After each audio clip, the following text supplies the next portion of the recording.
This is Mary of the Anchorage Memories Club. And this is Mike. In this edition of the Anchorage Memories Club, we're looking at Anchorage fishing memories, fun along the creek banks.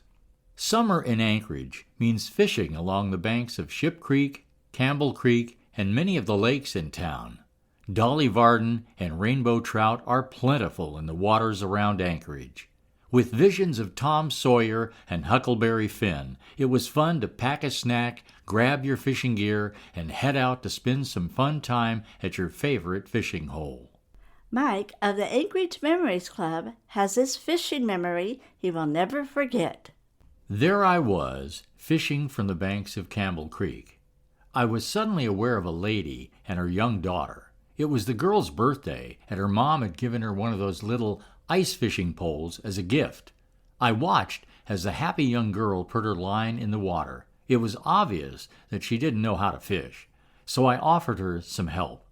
There were some trout in a likely spot in the creek, so I told her to cast her line in that direction. Then I showed her how to hold her line and wait for a nibble. Within moments, a nice-sized fish was on her line. I then coached her by telling her how to land her fish. The girl was delighted and had a huge smile on her face as she stood there holding her fish.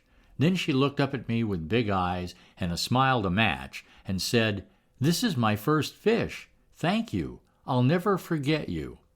Over the years, I've remembered that precious moment on the banks of Campbell Creek many times.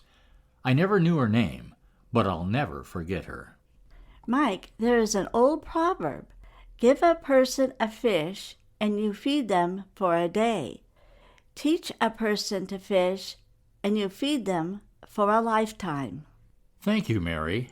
Now, did you know Ship Creek is considered the only urban king salmon fishery in the world? And Ship Creek is so named for the safe anchorage provided for ships near the mouth of the creek. The Dena'ina called Ship Creek Crying Ridge Creek. Campbell Creek in Anchorage is named after Sir Joseph Campbell, who explored the area between 1785 and 1792. While Ship Creek, mentioned earlier, is the largest waterway in Anchorage, Campbell Creek is the second largest. Mike of the Anchorage Memories Club was fishing in Campbell Creek one afternoon near a beaver dam and has this memory. I had my line in the water in a likely spot near a beaver dam, but not having any nibbles or strikes for a while, I started to pull my line out of the water. Suddenly, a huge, strong strike. For a moment, I panicked because I thought I'd accidentally hooked a beaver. But seconds later, a rather large rainbow trout took off from where my line had been and shot across the stream like it was jet-propelled. The rainbow darted and dashed about in the water, obviously upset at the surprise of my hook. I quickly got a bigger hook and put my line back in the water. But the large rainbow trout would have none of it. Talk about the fish that got away. Did you know that sport fishing technology made some significant changes in the 1950s? Fiberglass rods and synthetic line were made available. Before those changes, if you fished, you were using a cane pole, which is a large stalk of bamboo, with a string line. The Territorial Department of Fisheries was created in Alaska in 1949, and in 1951, the Department of Fish and Game was created. Now our next short story is called Fish Were Jumping Over the Nets. Mary of the Anchorage Memories Club has this special fishing memory. My summers were spent at our family's commercial fishing village at Point Possession, just across Cook Inlet from Anchorage. One of the great things about summer in Alaska is all the daylight. That was very helpful when the fish run was on. I remember watching in awe as fish jumped over our nets. My mother, Fedora, 2 uncles, 5 brothers, and 2 sisters all had jobs to do when the fish were running and our nets were full. When the tide went back out and the run was over, we had to pick the fish out of our nets, and you had to be very careful not to mangle the fish, because each one was worth money.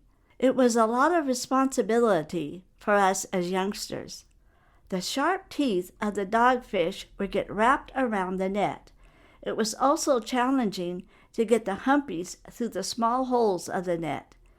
And I remember the silver salmon were so shiny, and wow, the kings were so long. It wasn't all work at our commercial fishing site. Summers included taking a break by roasting hot dogs and marshmallows over the beach campfire and listening to Anchorage radio. Oh, the memories! As you fished along the banks of your favorite stream or lake in and around Anchorage, it was quiet, relaxing, and fun. There you were, surrounded by Alaska's glorious nature in full summer bloom. At times, there was only the sound of the stream as it gently flowed to its destination. And while catching a fish was the main goal, it didn't always matter. Fishing in and around Anchorage is a special experience. There you are, one with nature, but strangely, still in town. Your Anchorage fishing memories are precious indeed. Okay, time to reel in and pull your fishing line out of the water.